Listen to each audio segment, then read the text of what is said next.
और बहुत बहुत खुशामदीद व्यूअर्स। मैं हूं अनीस फ़ारूकी। प्रोग्राम आप देख रहे हैं प्राइम टाइम पे। आज हमारे जो प्रोग्राम है बड़ा इंपॉर्टेंट है, क्योंकि हम जैसे आपके इल्म है कि सब कॉन्टिनेंट पे बात करते हैं और सब कॉन्टिनेंट के बहुत से मुद्दे होते हैं, बहुत से इश्यूज़ होते हैं, और आप चाहते हैं कि उस पर हम अपना एनालिसिस पेश करें, और उसके लिए हमारे लिए ज़रूरी होता है कि हम अपने एक एक्सपर्ट, सब्जेक्ट मैटर एक्सपर्ट के साथ बात करें जो कि इस पर गहरी नज़र रखा हुआ है। तो जैसे कि आप देखते हैं कि गाहे बगाहे हम कभी पाकिस्तान से, कभी नॉर्थ अमेरिका से और कभी हिंदुस्तान से आपके लिए माहिरीन लेकर आते हैं जो इस पे बात करते हैं। आज हमारे साथ इसी तरह एक बड़े अहम मेहमान हमारे साथ जुड़ने जा रहे हैं मुंबई से। सहाफ़ी हैं, ब्रॉडकास्टिंग जर्नलिज्म में एक तवील तजर्बा रखते हैं, मुंबई में रहते हैं और तमाम ही ऐसे हॉट डिबेट और गर्मा गर्म मुद्दों पे नज़र रखते हैं जो कि आप सुनना चाहते हैं, जानना चाहते हैं। एक तवील अरसे से वो काम ये कर रहे हैं भारतीय अखबारात के साथ, चैनल्स के साथ और अपना यूट्यूब चैनल के साथ। जी हाँ, मेरा इशारा है उज्ज्वल त्रिवेदी जी की जानिब, जो कि आज हमें मुंबई से ज्वाइन करेंगे। सबसे पहले हम उनको वेलकम करते हैं। सर, कैसे हैं आप? खैरियत से? बहुत बहुत मैं शुक्रिया। बिल्कुल बहुत अच्छे से। और अनीस भाई, आप कैसे हैं? मैं बिल्कुल आपके ठीक। बारे में काफी सुना हुआ है मैंने। जी sir, thank you so much. हम अपनी आवाज़ लोगों तक पहुंचाते हैं, लेकिन कोशिश ये जी करते हैं कि ये आवाज़ एक ऐसे न्यूट्रल उससे जाए कि उनको अंदाज़ा हो कि एक balance reporting, analysis, views, journalism क्या होता है। तो इसी जी इसी बिल्कुल। हवाले से हम ऐसे ही तमाम दोस्तों के साथ, और वो हल्का बनता चला जाता है आपके इल्म में ना, वो दायरा, जब आप अच्छे लोगों में बैठते हैं तो अच्छे ही लोग आपको मिलते चले। जी बिल्कुल जैसे आप और बिल्कुल। हम काम कर रहे हैं, जैसे कभी हमें हिंदुस्तान से कुछ ख़बर की ज़रूरत पेश आती है तो आपसे रब्ता हो जाता है, और कभी हाँ आप हमसे पूछ लेते हैं कि भाई नॉर्थ अमेरिका में क्या चल रहा है, डोनाल्ड ट्रंप साहब क्या जी सोच रहे हैं। तो इस तरह के जी मुद्दे चलते रहते हैं। मैं चाहूँगा जी कि आज आपसे गुफ्तगू हो। आप हमें मुंबई से ज्वाइन भी कर रहे हैं, तो उसमें टेलीविज़न की स्क्रीन पे हम जो देखते हैं वो बाज़-औक़ात वैसा नहीं होता जैसा कि दिखाई दिया जाता है। जी जी अर्नब गोस्वामी रिपब्लिक टीवी के सहाफ़ी हैं, उन पे आज हम बात करेंगे, और इसके अलावा जो उससे रिलेटेड इश्यूज़ हैं।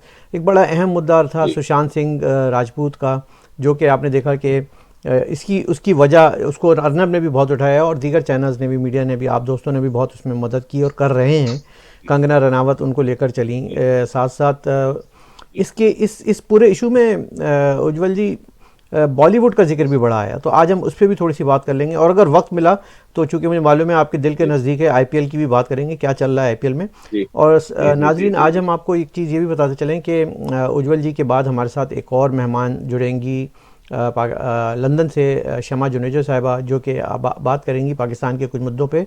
तो पहला हिस्से में आज हम उज्ज्वल जी से बात करते हैं। तो थोड़ा सा हमारे बताइएगा व्यूअर्स को कि ये जो अर्नब गोस्वामी साहब का जो केस है, ये इसकी क्या बैकग्राउंड है और ये आज इसकी करंट सिचुएशन क्या है? देखिए, 2018 मई के महीने में 5 तारीख को, यानी 5 मई 2018 को, मुंबई के पास अलीबाग नाम की एक जगह है, वहां पर एक अनवे नाइक नाम के इंटीरियर डिजाइनर थे। उन्होंने सुइसाइड कर लिया। और सुइसाइड करने से पहले उन्होंने अपनी ऐसा कहा जाता है रिपोर्ट्स के मुताबिक, कि उन्होंने अपनी जो उनकी मदर थी उनको स्ट्रैंगुलेट किया, और फिर खुद की भी उन्होंने सुइसाइड कर लिया। उसके बाद उन्होंने वहां पे एक सुइसाइड नोट छोड़ा था। उस सुइसाइड नोट में 3 लोगों के नाम उन्होंने लिखे थे, और उन्होंने कहा था कि इन लोगों के ऊपर मेरा 5 करोड़ 40 लाख रुपया बकाया है, हम्म। और ये लोग मेरा पैसा नहीं दे रहे हैं, और इस वजह से मैं तंग आकर ये आत्महत्या कर रहा हूँ, सुइसाइड कर रहा हूँ। इसमें 2 लोगों के नाम के साथ साथ एक तीसरा नाम था अर्नब गोस्वामी का, और उनके नाम के आगे लिखा हुआ था 83 लाख रुपीज। हम्म। ये हो गई बात मई 2018 की। हम्म। मामला चला, इसकी तफ्तीश हुई, और उस वक्त रिपब्लिक टीवी ने कहा था कि भाई हमारा जो स्टूडियो बना है हम्म। उसका हमने इंटीरियर डिजाइनिंग का काम इनसे कराया था। 90% पैसा हम इन्हें दे चुके हैं, 10% बकाया था।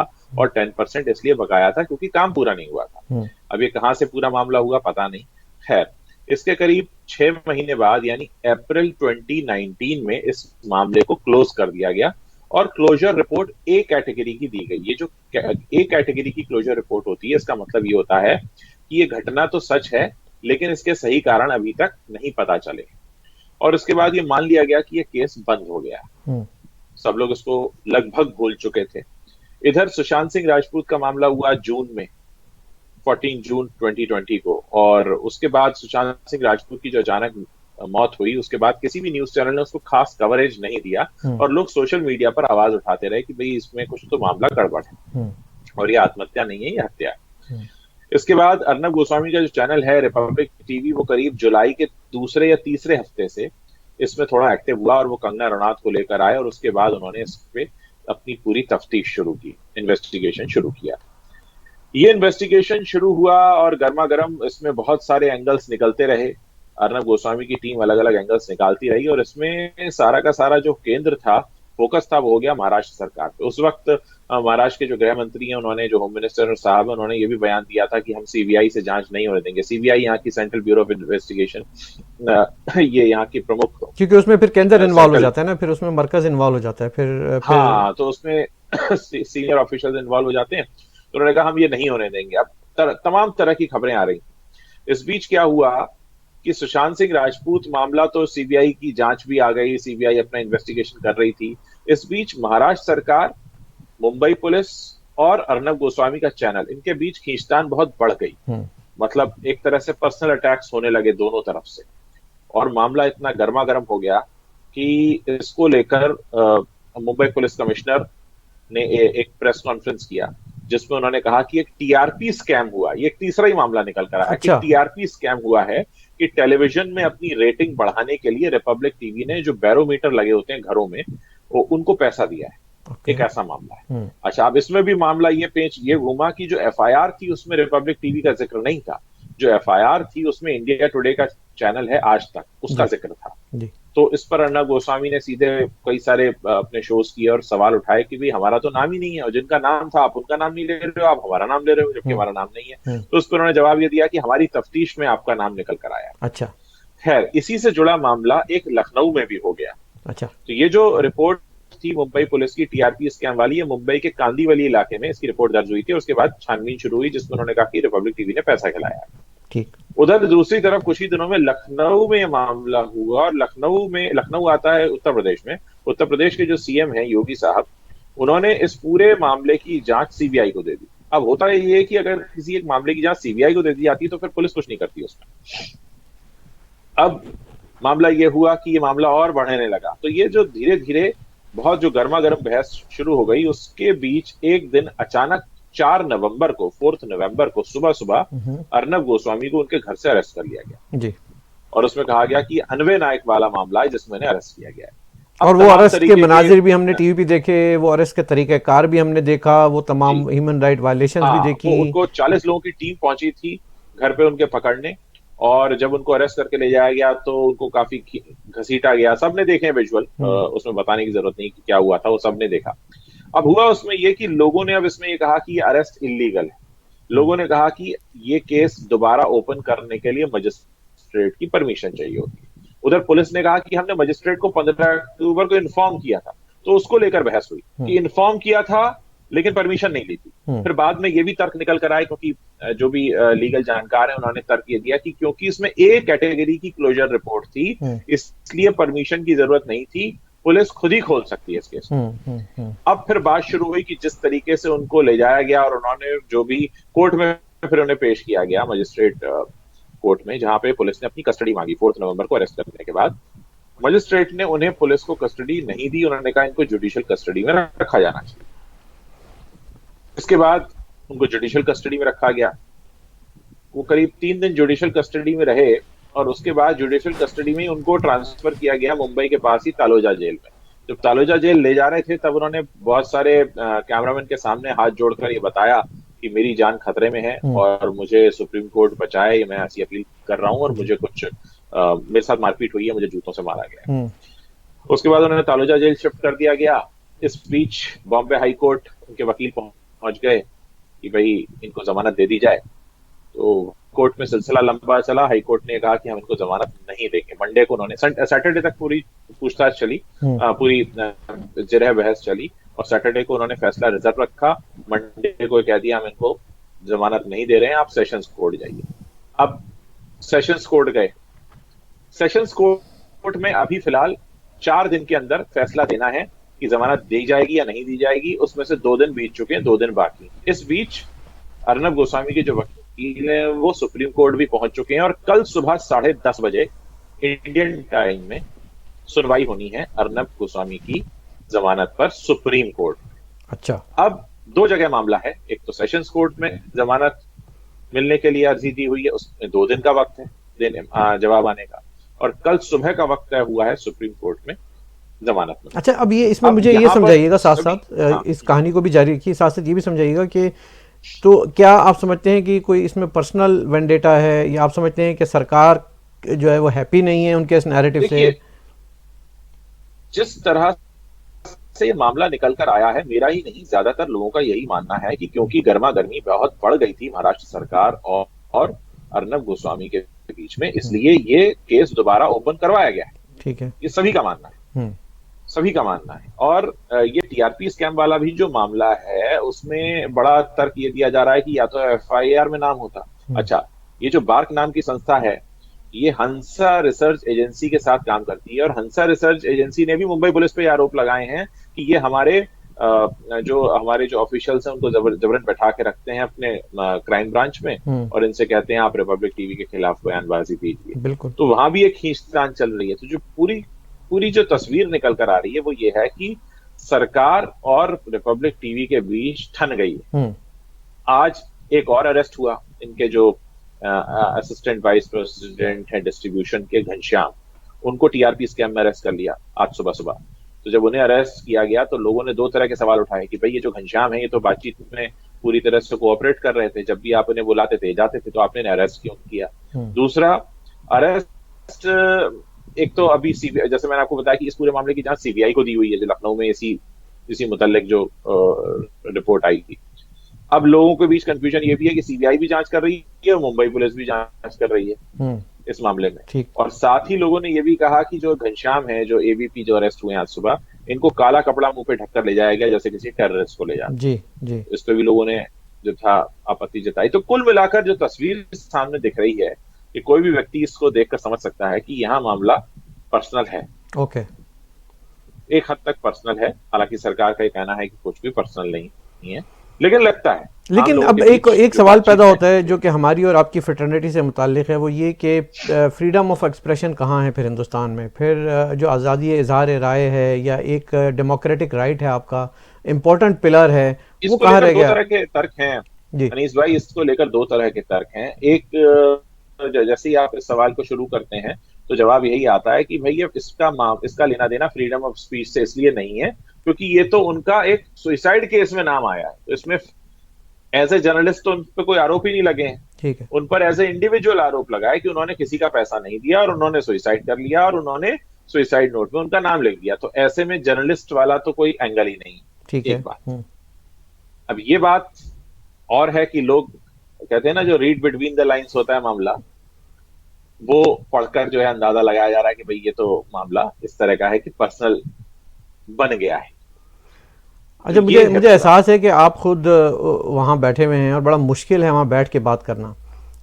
और मतलब बाज़ औक़ात आपको अपनी जो होता है फियर ऑफ प्रोसिक्यूशन भी होता है, लाइफ थ्रेट भी होती हैं, और ज़ाहिर है आपने भी बाहर निकलना है, हमने भी बाहर निकलना होता है, तो वो खुल के बात हो नहीं पाती। जिस तरह के हम देखते हैं कि हमें भी पाकिस्तान में भी इस तरह के मुद्दे होते हैं कि जहाँ आप बहुत सारी बात खुल के नहीं कह सकते, आप देख रहे होते हैं कि गलत हो रहा है लेकिन कह नहीं सकते। तो एक state above state, state with in state, और एक जिसे कहते हैं कि मैं तो उसको खुल के कहता हूँ कि बदमाशी का जो राज होता है, वो फिर वहाँ पे आप एक हुकूमत में आ जाते हैं, और हुकूमत में सरकार में आने के बाद आप अपनी बदमाशी करते हैं लोगों के साथ। ठीक है, एक क्रिमिनल केस आपने फाइल किया, लेकिन उस क्रिमिनल केस के साथ जो बर्ताव रखा गया वो कहीं भी इंसानियत मानवता वाला नहीं था। तो यहाँ पे सवाल तो खड़ा होता है ना फिर। देखिए, इसमें एसएचआरसी ने भी, जो स्टेट ह्यूमन राइट्स कमीशन है, उसके सवालात उठाए हैं। और निश्चित तौर पर जो इस समय, अगर आप, मैं हिंदुस्तान के सोशल मीडिया की बात यहाँ करना चाहूंगा, हिंदुस्तान के सोशल मीडिया पर यह बहस बहुत ज्यादा गर्म है इस समय कि भाई ये जो मामला है ये मामला पर्सनल है और यहाँ पे मानवाधिकार का हनन हो रहा है, मतलब ह्यूमन राइट्स का वायलेशन हो रहा है।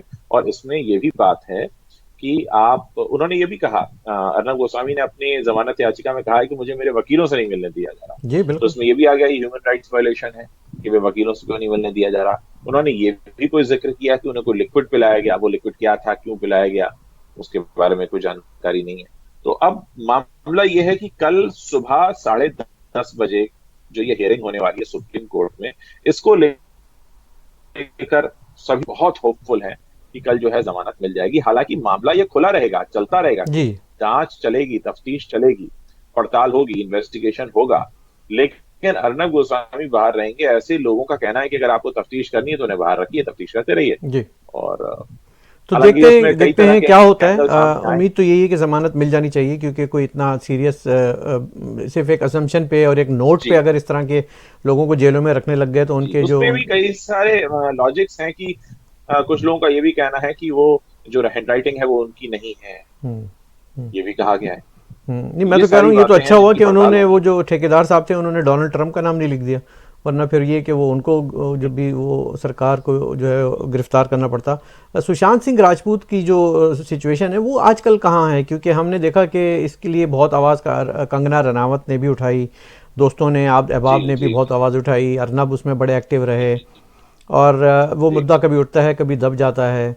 असल जो उसके पीछे कत्ल तो कोई करता है या सुसाइड कोई और करवाता है, लेकिन उसके पीछे कोई हाथ होते हैं, कोई मोटिव्स होते हैं। आप क्या देख रहे हैं इस सिचुएशन को पूरी? जी।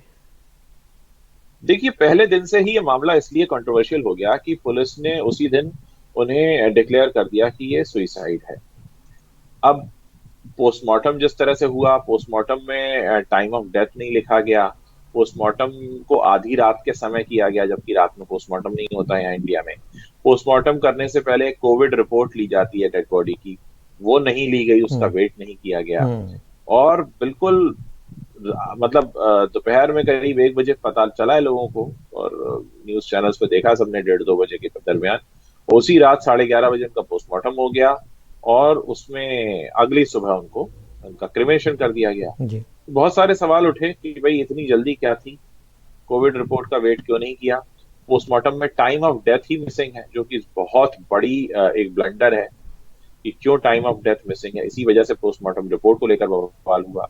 फिर जब लोग चाहते थे कि सीबीआई जांच हो, तो महाराष्ट्र गवर्नमेंट की तरफ से ऐसे बयान आए कि भाई सीबीआई जांच की जरूरत नहीं है, अब मुंबई पुलिस काफी है। हम्म, और इस पूरे मामले की रिपोर्ट जो है, उनकी मृत्यु हुई है, डेथ हुई है 14 जून को, और उसके करीब 45 दिन बाद, यानी 1.5 महीने बाद, बिहार में हम्म, उनके फादर ने एफआईआर कराई। हम्म, यानी 45 डेज तक कोई एफआईआर नहीं थी। मुंबई पुलिस की जांच से संतुष्टि नहीं थी। परिवार जो था उनका सवाल उठा रहा था और कहीं सुनी नहीं जा रही थी। बिहार में एक मिनिस्टर है संजय झा, उनकी बड़े मदद से वो एफआईआर लिखवाई गई उनकी। उसके बाद बिहार पुलिस यहाँ मुंबई आई, और कुछ समय उन्होंने यहाँ जांच किया, अपना इन्वेस्टिगेशन किया। और तब तक फिर मामला ये हुआ कि 19 अगस्त को सीबीआई को इसकी जांच दे दी गई, क्योंकि सीबीआई जांच की मांग उनकी फैमिली भी कर रही थी, पूरी देश की जनता कर रही थी, और हर तरफ से ये था कि भी इस मामले की जांच सीबीआई से कराई जाए। हम्म, तो सुप्रीम कोर्ट ने ये फैसला लिया कि भाई ठीक है, इसकी जांच वहां करवाई जाएगी। अब सीबीआई की स्टेटस क्या है, ये किसी को नहीं मालूम। ओके, इसी को लेकर लोग सवाल पूछ रहे हैं कि भाई सीबीआई ने कितनी जांच की, क्या हुआ। अभी तक सीबीआई ने किसी को इस मामले में अरेस्ट नहीं किया है, हम्म, इसी बात को लेकर। हालांकि सीबीआई जांच चल रही थी, तभी एनसीबी भी आ गई इसमें, हम्म, नारकोटिक्स कंट्रोल ब्यूरो, और इन्फोर्समेंट डायरेक्टरेट भी आ गई कि इसमें पैसे का हेरफेर भी हुआ है क्या। ओके, और इन्फोर्समेंट डायरेक्टरेट जब पैसों के हेरफेर के लिए बात जांच कर रही थी, उन्होंने कुछ फोन को क्लोन किया। जो ओके, रिया चक्रवर्ती है उनकी गर्लफ्रेंड, जी, उनके फोन को क्लोन किया, और कुछ और फोन क्लोन किए गए, तो उसमें पता चला कि यहाँ तो मामला ड्रग का भी है। ओके, तो ड्रग का मामला होने की वजह से नारकोटिक्स कंट्रोल ब्यूरो हम्म, आया। और उसके बाद फिर रिया चक्रवर्ती की गिरफ्तारी हुई, शौविक चक्रवर्ती की गिरफ्तारी हुई, जो उनके ब्रदर हैं रिया चक्रवर्ती के। और शौविक चक्रवर्ती तो अभी भी जेल में है, रिया को रिहा कर दिया गया है। और इस मामले में बहुत सारे ट्रक पेडलर्स भी पकड़े गए हैं, ओके, और इस समय जांच चल रही है, आप जैसा कि देख ही रहे हैं।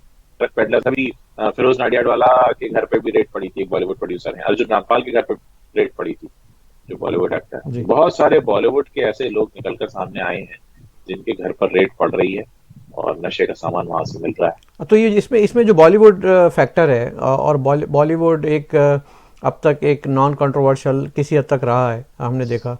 ये तो ये थोड़ी सी भाईगिरी तो हमने देखी थी कि होती चली आई है काफ़ी अरसे से, और ख़वातीन के साथ और महिलाओं के साथ, महिलाओं जो कलाकार हैं उनके साथ। लेकिन इस तरह का जो एक बदनुमा दाग मैं कहना चाहूँगा, वो बॉलीवुड पे हमने इतना बड़ा पहले कभी नहीं देखा था। करंटली जो बॉलीवुड की हाँ, सिचुएशन है, आप इसको कैसे देख रहे हैं? देखिए मानीस, आपने बहुत अच्छा सवाल पूछा है। मैं आपको बता देता हूँ कि इस समय बॉलीवुड की छवि तो बहुत खराब हुई है, इमेज बहुत खराब हुई है, और इसी वजह से बॉलीवुड की करीब 38 पर्सनैलिटीज हैं, जी। जिसमें बहुत सारे इनके बॉलीवुड के एक्टर भी हैं, सारे प्रोडक्शन हाउस हैं। 38 में मतलब समझिए आधे से ज्यादा बॉलीवुड आ गया। वो लोग दिल्ली हाई कोर्ट पहुंचे और उन्होंने ये कहा है कि भाई हमारी छवि और हमारी इमेज खराब की जा रही है। हमारे हमारे यहाँ के कुछ मोटे लोग अगर मोटे कौन पकड़े से गए हैं, नाम हैं ऐसे जिनको आप बता सकते हैं? बड़े बड़े नाम सभी हैं इसमें, शाहरुख खान, सलमान खान, आमिर खान, अजय देवगन, मतलब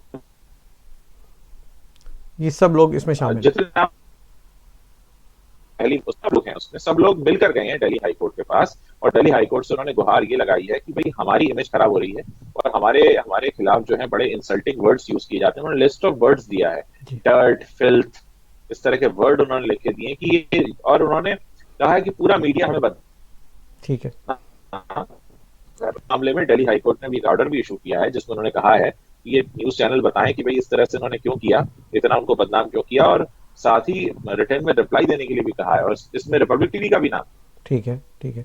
रिपब्लिक टीवी का भी नाम है, टाइम्स नाउ का भी नाम है, और भी कई सारे चैनल हैं जिनके नाम है।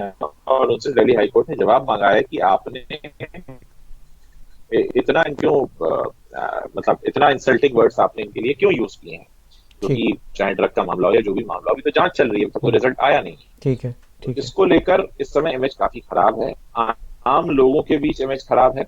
अभी जैसे लक्ष्मी नाम की जो फिल्म रिलीज हुई अभी डिज्नी हॉटस्टार पे, तो उसको लेकर भी जो रिव्यूज आए हैं और जो लोगों का रिएक्शन सोशल मीडिया पर है, क्योंकि देखिए इस समय अगर आपको देश की नब्ज तलाशनी है तो आपको देश की नब्ज देश के सोशल मीडिया पर दिख जाती है। ट्विटर पे क्या हो रहा है, फेसबुक पे लोग क्या बात कर रहे हैं। तो लोगों के बीच गुस्सा बहुत है। लोगों के बीच गुस्सा होने का एक ही वजह मैं आपको बता दूं कि जब सुशांत सिंह राजपूत की अचानक ये मृत्यु हुई, मौत जी हुई, जी जी तो बिल्कुल। लोग तो हाहाकार कर रहे थे कि भाई ये क्या हो गया। लेकिन बॉलीवुड के सारे लोग खामोश थे, हम्म।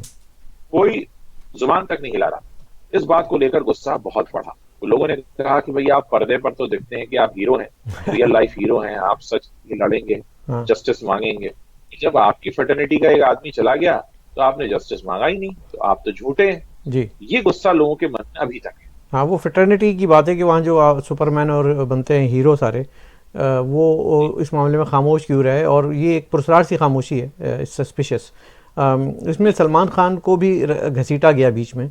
आप क्या समझते हैं कि क्या इतना बड़ा एक्टर, उसको ज़रूरत महसूस हुई? और फिर इसमें जो कंगना ने देखिए जो एक ये तो, स्टांस लिया, उसको भी ज़रा सा समझाइएगा हमें। मैं देखिए क्या हुआ कि अब ये होता है कि जब इस तरह का मामला सामने आया कि मिस्टीरियस डेथ, और कोई जो उसके करीबी लोग थे, रिया चक्रवर्ती और उनके करीबी लोग, वो कह रहे थे कि वो उनका वो साइकिक पेशेंट थे, बाइपोलर थे, ये हम्म। सारी बातें कह रहे थे। और कहीं पे भी लोगों ने कहा, परिवार ने कहा, फैमिली ने कहा, ऐसी कोई बात ही नहीं। हम्म। अब इसको लेकर बहस शुरू हुई। उसके बाद फिर लोगों का गुस्सा निकलने लगा हम्म। कि इसमें ये फलां शामिल है, फलां शामिल है। देखिए, लोग तो नाम जो ले रहे हैं उसके पीछे लोगों ने कोई जांच तफ्तीश तो की नहीं है, वो करने का काम तो पुलिस का है या सीबीआई का है। हम्म। अब हुआ ये कि जो लोग सुशांत सिंह राजपूत का मजाक उड़ाते थे, चाहे कोई फिल्म अवार्ड शो हो या कॉफी विद करण हो या कोई भी शो हो, जिन जिन लोगों ने मजाक उड़ाया था वो सारे लोगों को निशाना बनाना शुरू कर दिया। सही। लोगों ने कहा कि यही है उसके पीछे। तो ये वो सारी बातें हैं। अभी देखिए, ये जांच जब तक पूरी नहीं नहीं होती मुकम्मल तो होती सही। कहना मुश्किल है कि क्या सब्सटेंशियल होगा। सब्सटेंशियल लेकिन एविडेंस होना मुंह चाहिए से इसके लिए। तो इतनी बात बड़ी नहीं। इतनी बड़ी बात करने के लिए सब्सटेंशियल एविडेंस होना चाहिए, कोई मतलब कॉन्क्रीट आपके पास जो है सबूत होने चाहिए। तो वो तो नज़र नहीं आए। तो मैं तो कहता हूँ बिल्कुल। ये तो बड़ी अच्छी बात हुई कि अभी हाँ, जैसे बॉलीवुड का ही नाम आया, अगर इसमें कहीं क्रिकेटर्स का और आईपीएल का नाम आता तो फिर क्रिकेट का क्या बनता है सारी सिचुएशन। बिल्कुल बिल्कुल बिल्कुल वैसे बिल्कुल आईपीएल बिल्कुल की बिल्कुल। सिचुएशन है कि अगर चलते चलते आप थोड़ा सा मैं उसका ही बता दें कि क्या सूरत हाल चल रही है। देखिए आईपीएल, देखिए अभी क्या हो रहा है, जो माहौल है यहाँ पर वो ये है कि जितने भी फेमस सरनेम वाले लोग हैं, अच्छा। अब ये जितने फेमस सरनेम वाले लोग हैं, चाहे वो क्रिकेट से आते हो या बॉलीवुड से आते हो, सबके आपस में दोस्ताना संबंध है। हम्म। और पब्लिक इन सब के अगेंस्ट। इस बार लोगों ने कहा हम आईपीएल भी नहीं देखेंगे, इस बार लोगों ने आईपीएल भी नहीं देखा। अच्छा। हालांकि आज मुंबई मुंबई की टीम जीत गई है दिल्ली से, ये खबर सबको पता है। लेकिन लोगों के बीच मैं वही बता रहा हूं ना कि जितने भी मशहूर चेहरे हैं, जिनके पीछे लोग सेल्फी लेने भागते थे कि एक एक बार हम उन्हें छू लें, एक बार देख लें, उन सबसे आवाम जो है नाराज है। जी। ये है। चलें, बहुत बहुत शुक्रिया उज्जवल त्रिवेदी जी। हमारी आपसे विनती होगी कि आप आने वाले दिनों में भी हमारे साथ जुड़िए, ग्राउंड से हमें बताइए क्या बिल्कुल। सूरत हाल चल रही है, और जैसे ही कोई लेटेस्ट अपडेट होता है अगर तो हम आपसे कांटेक्ट करेंगे। एक बार फिर आपका बहुत बहुत धन्यवाद। व्यूअर्स, ये थे उज्जवल त्रिवेदी जी जिन्होंने मुंबई से हमें ज्वाइन किया और बड़ी तफसील से उन्होंने हमें आगाह किया कि किस तरह से ये मामला शुरू हुआ। अर्नब गोस्वामी का एक एफआईआर एक क्रिमिनल केस में ली गई, लेकिन उसके साथ जो बर्ताव रखा पुलिस ने वहाँ की, वो एक क्वेश्चनेबल आइटम है। यानी कि अगर आप सरकार में हैं और आप किसी से इंतकाम लेना चाहते हैं, या जैसे हम कहते हैं ना कि किसी को सबक सिखाना हो, तो वो कैसे होता है, ये सब कुछ किया गया। बहुत ज़्यादा एक्सेसिव फोर्स के साथ किया गया। ये जो रवैये हैं पुलिस के, ये अपनी जगह पे बहुत क्वेश्चन मार्क रहता है सब कॉन्टिनेंट में, ख़ास तौर पे जो हमारा एक कल्चर है। और वही कल्चर हमने देखा कि जब एक वाक़या हुआ कैप्टन सफदर के साथ, मरीम नवाज़ के शौहर के साथ, पाकिस्तान में भी, और उनके ख़िलाफ़ एक रातों रात एक एफआईआर काटी गई। एफआईआर काटने के बाद आईजी को वहाँ से अबडक्ट किया गया, जो आईजी सिंध थे, इंस्पेक्टर जनरल पुलिस, और उनको जो लोग लेकर गए फिर उन्होंने वहाँ से ज़बरदस्ती एक काम करवाया। तो ये वो मैं लिंक डेवलप करने की कोशिश कर रहा हूँ जो हमारे सकाफ़त कल्चर कह लें, अनफॉर्चुनेट कल्चर कह लें, उसका हिस्सा है। तो इस पे आज हम बात करेंगे। और जैसे मैंने प्रोग्राम के शुरू में भी कहा था, अभी त्रिवेदी साहब से जब बात हो रही थी, जब मैंने उसके, हमें शमा जुनेजो साहब लंदन से ज्वाइन करेंगी और वो इस मामले की आज तक की जो सूरत हाल है वो बताएंगी कि जो आर्मी चीफ ने वादा किया था कि इंक्वायरी होगी, इंक्वायरी का रिज़ल्ट आएगा, और वो देखा आपने कि आ गया है। आज जब हम बात कर रहे हैं तो वो रिज़ल्ट आ गया है। इस पे बात करेंगे। तो सबसे पहले हम खुशामदीद करेंगे हमारी अपनी लंदन से ज्वाइन कर रही हैं शमा जुनेजो साहिबा। वेलकम, कैसी हैं आप? जी, आप कैसे हैं अनिस भाई? मैं बिल्कुल ठीक। और आपकी तबीयत के बारे में भी थोड़ी सी फ़िक्र है। हमें आगाह कीजिएगा कि क्या कैसी हैं आप, ठीक हैं? जी, सुबह को मेरा बायोप्सी है, दुआ कीजिए फिंगर्स क्रॉस्ड कि ठीक ही आए रिजल्ट। जी बिल्कुल बिल्कुल। हमारे जितने दर्शक इस वक्त देख रहे हैं ट्विटर, सोशल मीडिया, फेसबुक और यूट्यूब और हमारे आईपी चैनल पे, उन सब से गुजारिश है कि हमारी दीदी के लिए दुआ करें, और अल्लाह ताला आपको सेहत देगा, तंदुरुस्ती देगा। आपकी सिंध में, सिंध की जो सियासत है और सिंध की जो इस्टेब्लिशमेंट जैसे कहना चाहिए, जो इदारे हैं, उन पे भी काफ़ी गहरी नज़र, रिसर्च है, और आप लिखती रहती हैं, ब्लंट लिखती रहती हैं। ये आईजी सिंध का जो वाक़या हुआ, ये सब तो हमें पता चल गया कि कैसे हुआ था। अब जो इंक्वायरी आई है वो भी हमने देख ली। थोड़ा सा इसको पस मंज़र बताते हुए फिर आगे चलते हैं। तो आप कुछ बताएंगे हमारे दर्शकों को, व्यूअर्स को? देखिए, मेरा तो सिंध पुलिस से डायरेक्ट ताल्लुक है क्योंकि मेरे हस्बैंड खुद पुलिस ऑफिसर रहे हैं वहां पर। अब वो अक़वाम मुत्तहिदा में है। तो जब ये वाक़या हुआ तो मेरा डायरेक्ट ताल्लुक, राब्ता वहां पर हुआ पुलिस अफसरान से। उसके बाद ये हुआ कि जब ये अभी वो छुट्टी पर नहीं गए थे, लेकिन वो एक जब वो प्लान हो रहा था कि किस तरह से रिएक्ट किया जाए, और उसमें आईजी सिंह खामोश थे, लेकिन उनके जो इमीडिएट जूनियर अफसरान थे वो काफी उनको डेविस्टेशन थी कि पूरा एक सिस्टम जो था पुलिस का वो सारा एक वो डिस्ट्रॉय हो गया, जो कि वो एक हुआ रात को। तो उसके बाद मैंने खुद विटनेस किया कि किस तरह से वो छुट्टी का उनका हुआ और किस तरह से इररिस्पॉन्सिबल रवैया रहा थ्रू आउट। ये कि पहले वो रोग एलिमेंट बने पीटीआई के मिनिस्टर्स, और उन्होंने जाकर वो कहा, वो पब्लिक प्रेशर का नाम देते हैं अभी इंक्वायरी में। लेकिन ये हुआ कि वो पूरा प्रेशर था दो वफाकी वज़रा का, उनके जाती ताल्लुकात थे उन दो ब्रिगेडियर और कर्नल से।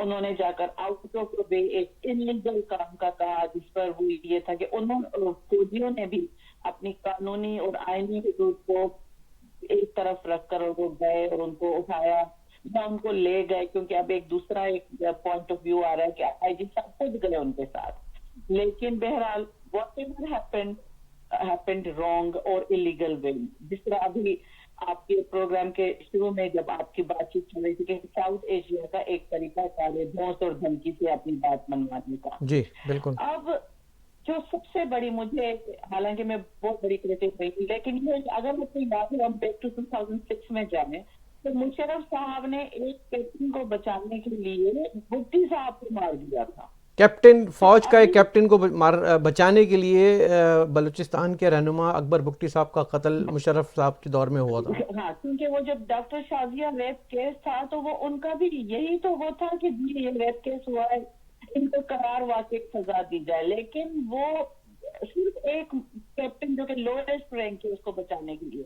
अभी उसका उलट हुआ है और दैट इज वेरी सरप्राइजिंग कि मुझे उसमें इंटरनेशनल फैक्टर भी नजर आता है, मुझे उसमें पब्लिक प्रेशर जो असल रियल पब्लिक प्रेशर है वो भी नजर आता है। लेकिन फिलहाल एक अच्छी बात की है बाजवा साहब ने, उसको मैं बिलावल भुट्टो ने जो कहा है मैं इंडोर्स करूंगी उस चीज को कि ये जो बात है कि 2 ब्रिगेडियर और 2 कर्नल ISI के और रेंजर्स के उन्होंने कहा है कि दोनों काम किया, चाहे वो अब उसको रिपोर्ट में जज्बात में आप वो बात उनको लिखा है कि जज्बात में आप तक काम किया है। यहाँ मैं आपको अपने दर्शकों को, व्यूअर्स को, नाजरीन को, उनको रिमूव किया गया है। अब जब रिमूव होते हैं वो आर्मी ऑफिसर्स, शमा जी मैं उनको नहीं मिल सकती।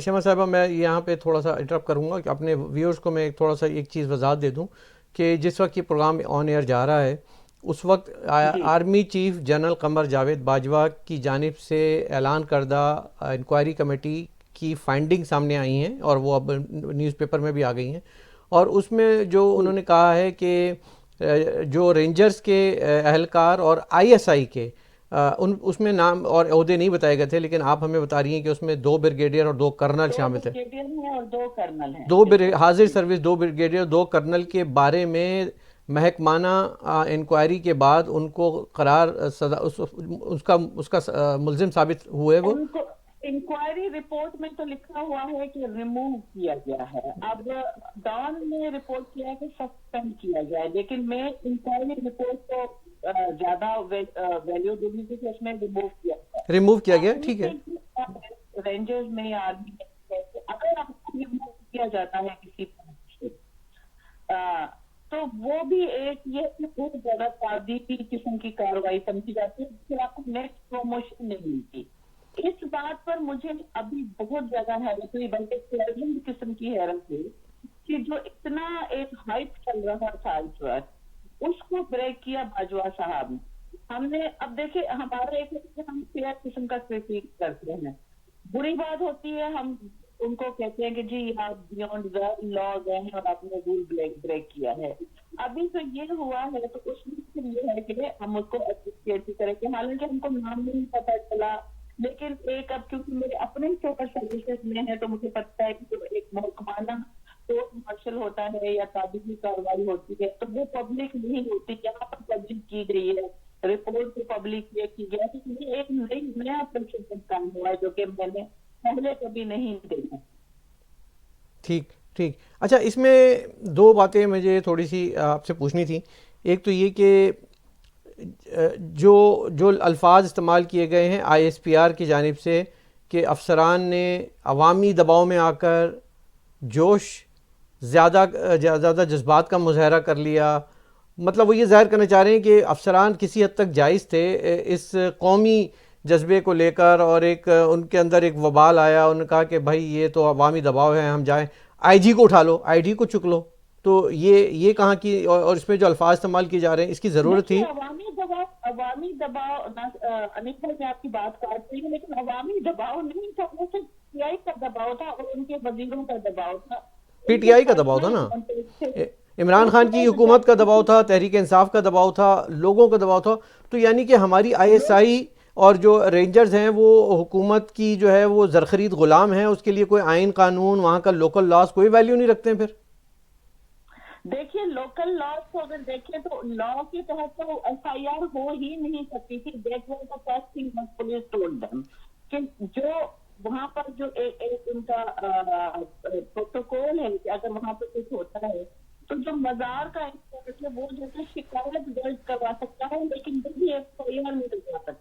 नहीं, वो बात अपनी जगह पे, मेरा तो मजार देखें शमा जी, वाक़े को छोड़ दें ना, मैं कह रहा हूँ वाक़े को भी छोड़ दें, क्या हुआ क्यों हुआ। मैं तो ये कह रहा हूँ कि एक आप अपने सेक्टर ऑफिस में बैठ के ये फैसले करेंगे TV देखकर कि अवाम में बहुत गुस्सा पाया जाता है, चलो गाड़ी निकालो और जाके IG को उठा लो। IG सिंध आपकी रियासत का अपना इदारा है, आपकी हुकूमत का, यानी कि वो भी हुकूमत का ही एहलकार है, और दूसरी आप अपने मुल्क के अंदर अनारकी फैला रहे हैं। एक एजेंसी जिसका काम मुल्क की सरहदों और नजरियाती सरहदों का दिफा है, वो अनारकी फैला रही है मुल्क के अंदर। फिर उसके बाद उनको सजा क्या दी देखिए, जाती है कि उनको जो है वो। यही तो सारी जी जी। यही तो सारी बात हुई ना कि ये एक बियॉन्ड चले गए कि जिस तरह आप मेरे भाई को उठा लिया या किसी मती को उठा लिया या वो गोराइल को उठा लिया, तो वो आईजी को भी अपनी समझे दो चमाटे के FIR दर्ज करो।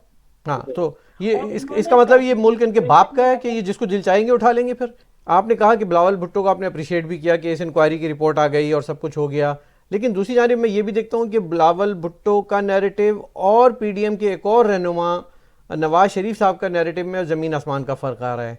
तो फिर ये रिफ्ट देख रही हैं आप क्या सिंध में और पंजाब में, जिस तरह के अलग अलग नैरेटिव लेके फिर एक तहरीक भी चल रही है PTI के खिलाफ? देखिए, मैंने इस पर ट्वीट किया था। मियां साहब के ट्वीट के बाद मैंने भी एक ट्वीट किया और मैंने ये कहा कि बिलावल और मियां साहब गुड कॉप और बैड कॉप का खेल खेल रहे हैं। ठीक है, ठीक है। पीपल्स पार्टी और बिलावल का दोनों PTM में है, दोनों का एक एजेंडा है और जो कि है कि गो सिलेक्टेड गो। लेकिन मियां साहब जो हैं उसमें वो सिलेक्टर के भी जाने का कह रहे हैं, जो कि पीपल्स पार्टी है उनका वो नहीं है। वो आप अगर ये देखेंगे BBC के इंटरव्यू में, हालांकि उन्होंने ये कहा कि उनके पास सबूत होने चाहिए, वो थोड़ा सा मिसकोट भी हुआ बिलावल का इंटरव्यू, लेकिन ये था कि उसका जो एक बॉटम लाइन थी वो यही थी। और जो हमने देखा है कि वो आज उनके एक वजीर नासिर शाह ने भी यही कहा कि सफदर ने जो कि कैप्टन सफदर ने जो मज़ार कायद पर किया, हम उसकी मजम्मत करते हैं। तो वो पीपल्स पार्टी बड़ा सेफ खेल रही है। आप जरदारी साहब का जो ये जरदारी साहब का नैरेटिव है जी। कि एस्टेब्लिशमेंट से वो कभी भी पंगा नहीं ले सकते, सिवाय उनकी एक तकरीर के जिसमें उन्होंने ईंट से ईंट बजाने का कहा था। उसके बाद उसका जो प्रायश्चित उन्होंने किया वो सेनेट इलेक्शन और सेनेट के बाद और फिर ये एक्सटेंशन, और वो अभी तक वो करते आ रहे हैं जी। तो अब उसमें भी ये है कि ये जो पूरा जो है, अब मियां उसको वही बात के मैं आ जाऊंगी वापस अपनी बात पर वापस आकर कि ये गुड कॉप और बैड कॉप का है।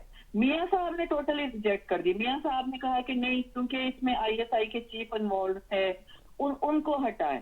जबकि वो ये कह रहे हैं कि जिन लोगों ने डायरेक्ट खुद जाकर ये स्टेप किया उसको हटाया है, एक अनप्रेसिडेंटेड चीज है और ये जो है वो हम उसको अप्रिशिएट करते हैं।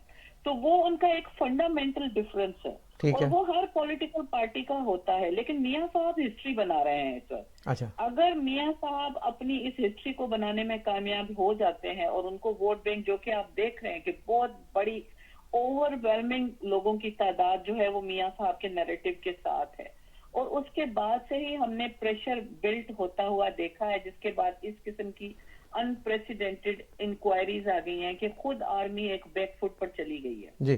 तो वो चीज जो है कि अगर ये हिस्ट्री बन जाती है, मियां साहब का नैरेटिव कायम हो जाता है कामयाब, और क्योंकि ये मूवमेंट पंजाब से चल रही है, सिंध में होता तो वो अभी तक शायद वो पता नहीं क्या हो चुका होता, जी। बलोचिस्तान में भी होता है, हम छोटे सूबे हैं, हम सोच भी नहीं सकते।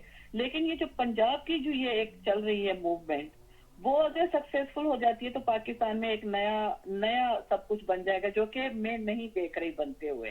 क्योंकि जो पीपल्स पार्टी का अभी चल रहा है, उनका ये है कि इमरान खान जाए, उसके बाद ये है कि ये गिलगित बल्तिस्तान के इलेक्शन या जिस तरह से उनके चौधरी के साथ अब उनकी बातचीत शुरू हो रही है, तो वो विद इन द पार्लियामेंट जो है वो इसी गवर्नमेंट और इन्हीं सीटों पर वो एक शायद कोई नया सेटअप ले आए इलेक्शन करवाने के बगैर। नहीं, लेकिन अगर हम ये देखें ना श्यामा जी, अगर हम ये देखें कि जो पाकिस्तान की सियासत है उसमें सिर्फ पीपल्स पार्टी अकेले कुछ नहीं कर सकती, उसमें उसके लिए पंजाब का साथ होना लाजिम व मलजूम है। और वहाँ पे इस वक्त इमरान खान का जो इलेक्शन से हटा के 2013 से और अब तक उसके अलावा तो कोई हमें नज़र नहीं आता। PMLN की जो हवा चल रही है, तो PMLN इज नागुज़ीर, इनएविटेबल, इजंट इट? बिल्कुल इनएविटेबल और एक नए बयानिया के साथ ये उभर रहे हैं जी। ये जो बयानिया है मियां साहब का और मरियम नवाज का, ये तो ये है कि ये हिस्ट्री बना रहे हैं। ये तो नाम ले रहे हैं, ये तो कह रहे हैं ये जनरल बाजवा है, ये जनरल फैज है। मरियम फिर एक साल के लिए चुप भी हो जाती हैं। जी। तो बात ये है कि हर कोई निगोशिएट करता है अपनी अपनी टर्म्स पर। लेकिन मियां साहब ने अभी जो सख्त वो लिया है, तो अगर वो इस पर कायम रहते हैं, जो कि मैंने रिपीट कर रही हूँ ये तीसरी बार बात, कि अगर ये कायम रहते हैं तो वो हिस्ट्री बना लेंगे, लेकिन देखें कि वो किस तरह से चलते हैं आगे, किस तरह से चलते हैं। लेकिन बात बड़ा फ़र्क वाज़े है कि बिलावल भुट्टो अप्रिशिएट कर रहे हैं बाजवा साहब को, और नवाज शरीफ साहब तो नाम ले रहे हैं जनरल फैज़ का, और उसके बाद रिजेक्ट कर रहे हैं जो ISI की जो इंक्वायरी, और ये जो हुआ है, जो 2 ब्रिगेडियर 2 कर्नल को उन्होंने हल्का सा जिसे कहते हैं कि हाथ पे एक छोटी सी चपत रसीद कर दी और कहा कि चलें जी, ऐसी शरारतें मत किया करो। लेकिन आपने एक सूबे के इंस्पेक्टर जनरल को उठा लिया, ये कोई मजाक की बात नहीं थी। आपने मुल्क के कानून से खेला, ये कोई मजाक की बात नहीं थी। ये जब सिलसिले इस तरह से चलेंगे तो फिर मुल्क में कोई आइन पे ट्रस्ट नहीं करेगा, कोई कानून पे ट्रस्ट नहीं करेगा, और फिर हमारा आलमिया शुरू से यही रहा है, आप भी सही इस बात को समझती हैं कि हम लोगों में एक यूनिफाइड जिसे कहते हैं नज़रिया कभी नहीं रहा। अगर नवाज शरीफ एक नज़रिया लेके आ रहे हैं और ये लोग उसके साथ डट के खड़े हो जाएं, तो मैं समझता हूँ इसको सीधे रास्ते पर डाला जा सकता है पाकिस्तान को, और ये जो बदमाशियाँ हैं ये ख़त्म हो सकती हैं। मेरे ख्याल में नवाज शरीफ की पीठ में छुरा घोंपने वाले PDM से बहुत सारे निकलेंगे अनीस भाई, ये आप भी देख लीजिएगा, मैं भी देखूंगी जिस तरह से, क्योंकि मैं जो ख्वाजा साहब ने बात की थी, पूरा पाकिस्तान उनको उस वक्त लान तान कर रहा था। मैं शायद अकेली थी या 1-8 लोगों में से, मैंने मियां साहब के कैंप तक भी ये बात पहुंचाई कि आप बेशक ख्वाजा साहब को लान तान करें, लेकिन ख्वाजा साहब बात ठीक कर रहे हैं। पीपुल्स पार्टी कभी भी एंटी एस्टेब्लिशमेंट नहीं खेलेगी। पीपुल्स पार्टी की ये जरदारी साहब की एक, यानी यह है कि उनकी पॉलिटिक्स का एक जो बेसिक इंग्रेडिएंट है वो ये है कि वो कभी भी नहीं जाएंगे एक हद से ज्यादा एस्टेब्लिशमेंट के खिलाफ। अच्छा, वो हमने बार बार होते हुए देखा है। मेरी जो इन्फॉर्मेशन है आपका ये है कि मियां साहब अकेले चल रहे हैं। अब ये है कि इवन आप मौलाना फजलुर मौलाना रहमान भी साहब वो कहते हैं, वो आते हैं, एक सख्त स्टैंड लेते हैं, लेकिन जब ये नेगोशिएशन टेबल पर आएंगे और इनको कुछ तो और कुछ लो का होगा, तो मियां साहब अकेले रह जाएंगे इस चीज में। अच्छा शमा, मैं एक बात बताऊं आपको, मैं यहाँ पे एक सवाल आपसे करना चाहूँगा कि जो मैं आपने बात की ना, पीपल्स पार्टी को एक चीज़ याद रखनी चाहिए, वो ये याद रखनी चाहिए कि अटमोस्ट जिसे कहते हैं ना कि एब्सोल्यूट पावर उनको अगर जो है ना कभी भी नहीं दी जाएगी। और आपने देखा होगा कि सिंध की सियासत में कुछ हलचल सी थोड़ी बहुत, जिसे कहते हैं ना, एक पत्थर फेंका गया पानी में, लहरें पैदा होना शुरू हुई हैं MQM के हवाले से भी, और उनको भी एक मैसेज दिया गया है कि अगर आप ज़्यादा कुछ करेंगे तो हम आपकी एब्सोल्यूट पावर जो है वो उसको किसी ना किसी तरह न्यूट्रलाइज कर लेंगे। तो ये भी एक ऐसी मूवमेंट है जिसको आपको इस पे नज़र रखनी होगी। क्या देखती हैं आप इसको? देखिए, MQM वालों से मैं बड़ी डिसअपॉइंटेड हूँ। उनके पास हद से ज्यादा, उनके पास जितने जलसे वो कर सकते हैं, मैसिव जलसे और डिसिप्लिन्ड जलसे, आपको दागे जना में याद होंगे कि MQM ने किस किस्म के जलसे किए हैं कि वो कहते थे चुप कर जाओ तो सारे चुप कर जाते थे। ये डिसिप्लिन की एक इंतहा थी। तो वो चीज मुझे जो डिसअपॉइंटमेंट हुई है वो ये है कि अगर उनको एस्टेब्लिशमेंट की चाबी मिलती है तो वो बाहर निकलते हैं, नहीं मिलती तो वो चुप करके बैठे सीन में नजर ही नहीं आ रहे होते। एक उन्होंने वो उनको खालिद मकबूल को वजारत मिली हुई है, फिर ये होता है कि वो आगे से वो चाबी दी जाती है, वो कहते हैं कि जी आप नए सूबे का नारा लगाएं, वो नए सूबे का नारा लगाते हैं, उसके बाद फिर गायब हो जाते हैं।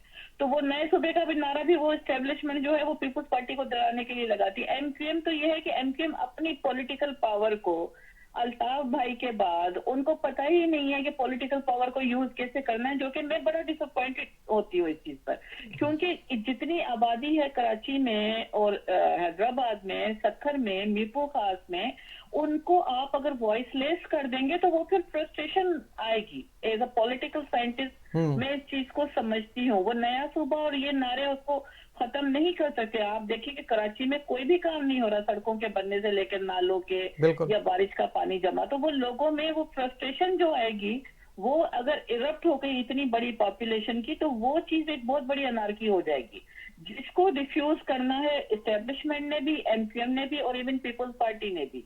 PTI उसको वैक्यूम को पूर्ण कर सकती थी, लेकिन PTI ने नहीं किया। और वो भी ये था कि मैं हमेशा ये कहती थी कि इमरान खान का एक पर्सनल ग्रज है बोथ फॉर सिंधीज एंड मुआजिज, वो कभी भी उनके साथ सिंसियर नहीं हो सकता और ना ही उसने कोई इस तरह की बात की है। आप ये देखिए 11 लाख अरब का पैकेज दिया, उसमें से 1 रुपया भी नहीं दिया, वो आया ऐलान करके चला गया। या इनके जो ये अली जैदी और जो दूसरे हैं वो भी सारा वक्त वो लोड लपाड़े में लगे रहते हैं, लेकिन उन्होंने कराची की बेहतरी के लिए क्या किया है? कुछ भी नहीं। तो वो फिर ये है कि पूरा जो उसका नुकसान हो रहा है वो कराची वालों को हो रहा है, और उसका ये है कि वो उनको खुद को डिसाइड करना पड़ेगा कि वो किस पार्टी को वोट दें जिसके बाद कौमी धारे में आए। बिल्कुल बिल्कुल। अच्छा, आपने बात की कि मतलब आपको बड़ी मायूसी हुई एमकेएम से, मुझे नहीं हुई, आप यकीन करें। वो आपने कहा ना कि वो इतने बड़े बड़े बाग़ जिना में जलसे और वो चुप करो तो चुप, चुप कराने वाले ही नहीं है। आप समझती हैं कि कोई ऐसा लीडर है इस वक्त कराची में जो कि कराची की ही सड़कों पे बग़ैर प्रोटेक्शन की रेंजर्स के वो गलियों में जा सकता है? उनको वहाँ पे उनका वेलकम ही नहीं हो सकता, वहाँ पे उनको गंदे अंडे पड़ेंगे, टमाटर पड़ेंगे। तो इस्टेब्लिशमेंट को ये सोचना पड़ेगा कि ये जो जिस बाप के सब बच्चे हैं, जब तक अब्बू को वापस एंट्री नहीं देंगे, एक्सेप्ट नहीं करेंगे उनका mandate, these things are not gonna be fixed. वो उन्होंने जो एक नो रिटर्न मिस्टेक की वो अपनी जगह पर है, लेकिन पाकिस्तान में किसने नहीं की। मैं तो कहता हूँ चांस तो देना चाहिए, सोचना तो चाहिए, बेहतरी अगर चाहिए। और आपको मतलब क्योंकि देखिए CPAC भी बनना है और भी बहुत सारी चीज़ें होनी हैं, और ये बग़ैर पब्लिक मैंडेट के और पब्लिक की मर्ज़ी के बगैर कोई चीज़ें नहीं हो पाएंगी। So do you think that establishment should think one more time? Emerge होता है लीडर अगर इस तरह से एस्टेब्लिशमेंट और उनकी मर्जी से बनते हैं तो बहुत सारे लीडर बहुत बन चुके होते हैं। हाँ, लीडर हमेशा इमर्ज होता है। अल्ताफ भाई के बाद कोई लीडर नहीं बना। मैं थोड़ा सा मुस्तफा कमाल में पोटेंशियल देखती हूँ, लेकिन मुस्तफा कमाल का अगेन अलमिया यह है कि एमकेएम पाकिस्तान वाले उसे एक्सेप्ट नहीं करते। एमकेएम पाकिस्तान में हमारे बड़े अच्छे दोस्त हैं, बहुत अच्छे फाइनेस्ट पॉलिटिशियंस हैं, इजार भाई हैं, फैसल है, बड़े दोस्त हैं हमारे, बड़े अच्छे लोग हैं, लेकिन वो लीडर जो एक लीडर का रोल होता है ना, वो नहीं हो रहा। वो इमर्ज होगा, वो एक ऑर्गेनिक इमरजेंस होगी, और मेरे ख्याल में अभी और ज्यादा पॉलिटिकल मेच्योरिटी या कुछ है कि चाहिए। आप ये देखिए कि एक वो फिक्सिट वाला था, उसने किए, लोगों ने उसको वोट दिया, वो गया असेंबली में, और उसके बाद हमने कभी भी इसको नहीं देखा कोई भी काम करने के लिए। तो वहां पर हर एक ने इस्तेसाल किया है, और मुझे इवन बीइंग अ सिंधी मुझे दुख होता है इस चीज का कि कराची में जबान के नाम पर और एथनिसिटी के नाम पर कराची के अपने लोगों ने उनका इस्तेसाल किया है, और उनको खुद को इस चीज को सोचना है और इस चीज को कम ओवर करना है कि किसको वो करें जो कि उनकी बेहतरी के लिए काम करे।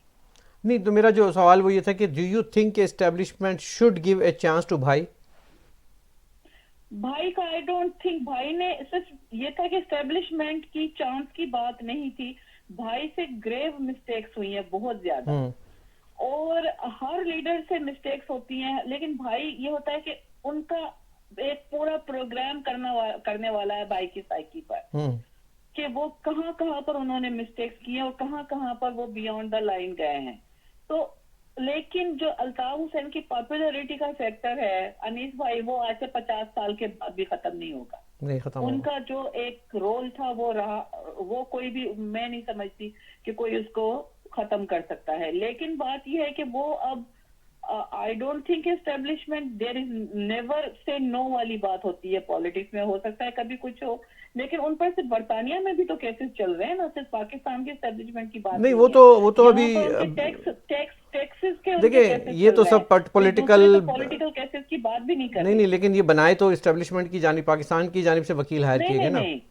नहीं, यहाँ पर टैक्स ना देने वाला, और ये जो उनका 10 मिलियन पाउंड की प्रॉपर्टी पर उन्होंने टैक्स नहीं दिया और बेनिफिट्स लेते रहे, वो उसका तो कोई ताल्लुक ही नहीं है पाकिस्तान। नहीं, पाकिस्तान से ताल्लुक है। आपको इस पे मैं कभी अलग से आपसे प्रोग्राम करूंगा, क्योंकि इसमें एम अनवर और उनके जो दीगर साथी हैं, और फिर उनको कहाँ से जो है उनको पुश किया गया। तो वो अप्रिशिएट करूंगी कि उनके साथ बैठ कर हम निश्चित करें कि कहाँ पर क्या गलती हुई है, किससे और वो किस तरह से उसको ओवरकम किया जा सकता है। बिल्कुल, और यही एक रास्ता है कि अगर पाकिस्तान के कुछ इंटेलेक्चुअल हर सतह के मिलकर बैठें और दोनों साइड की पार्टीज को समझाने की कोशिश करें कि कहाँ का मिस्टेक्स हुई है, लेट्स फिक्स इट, और इसको फिर आगे बढ़ें। क्योंकि मुझे याद आया कि अभी बस मैं इसको प्रोग्राम को ख़त्म करता हूँ, लेकिन वो एक ज़माने में जब नए एमक्यूएम बन रही थी कराची में, तो उस वक्त अल्ताफ भाई ने एक हफ्ता सफाई मनाया था।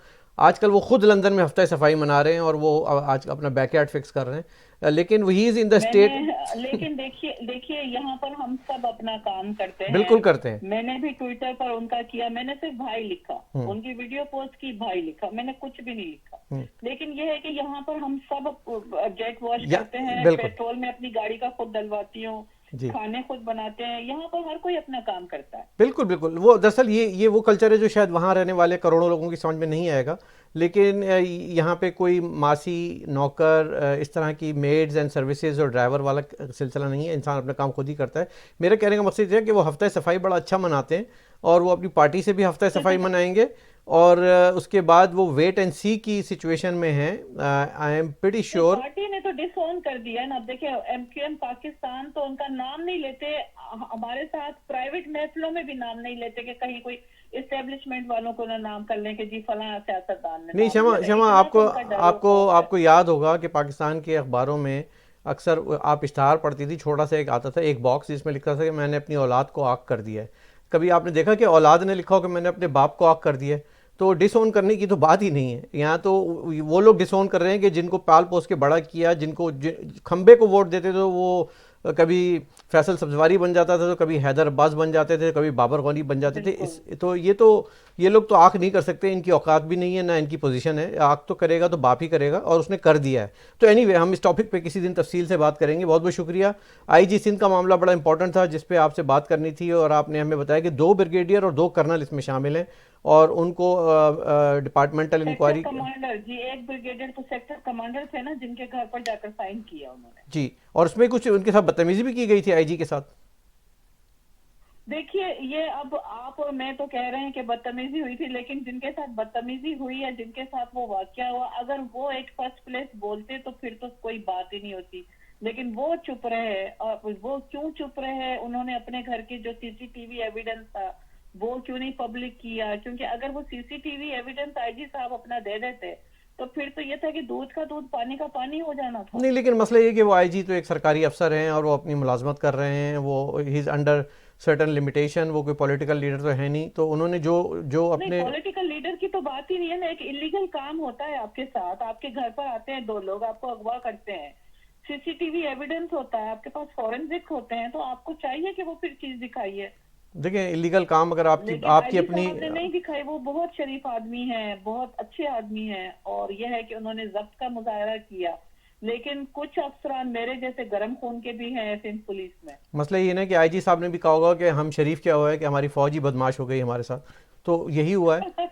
तो बहुत बहुत शुक्रिया शमा, आपका आपने हमें ज्वाइन किया और लेट नाइट किया, लेकिन हम चाहते कि आपका ये व्यू आ जाता। थैंक यू नाजरीन, ये थी शमा जुनेजो साहिबा, माय प्लेजर।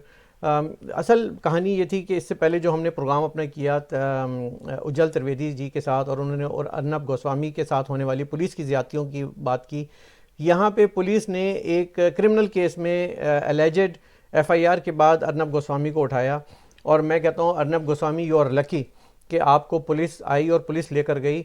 हमारे यहाँ तो पुलिस के IG को ही कोई उठा के ले गया और वो हम आज तक उसको रो रहे हैं। उसके बाद इंक्वायरी हो रही है, इंक्वायरी के बाद बड़े सॉफ्ट वर्डेड एक पनिशमेंट का ऐलान किया जाता है। फिर उस पर भी हुकूमत के जो मिनिस्टर हैं वो ये कहते हैं कि पाक फ़ौज के या पाक ISI के जवानों ने जोश में आके मुजाहरा कर दिया, इसमें उनका कोई कसूर नहीं था, कोई गलती नहीं थी, बड़े प्यारे बच्चे हैं, बड़े अच्छे लोग हैं। यही हमारा कल्चर है। अनफॉर्चुनेट है हम ये सूरत हाल कब से देख रहे हैं नाज़रीन। ये जो मामलात हैं ये आप भी देखते हैं, मैं भी देखता हूँ, चले जा रहे हैं और इसमें कहीं भी कोई भी इम्प्रूवमेंट की गुंजाइश हमें नज़र नहीं आ रही है। अनीस फारूकी का प्रोग्राम यहीं तक था, इजाज़त दीजिएगा। Have a great evening. Okay Anees भाई, शुक्रिया, बहुत बहुत शुक्रिया। Thank you so much, thank you so much. Allah हाफिज़।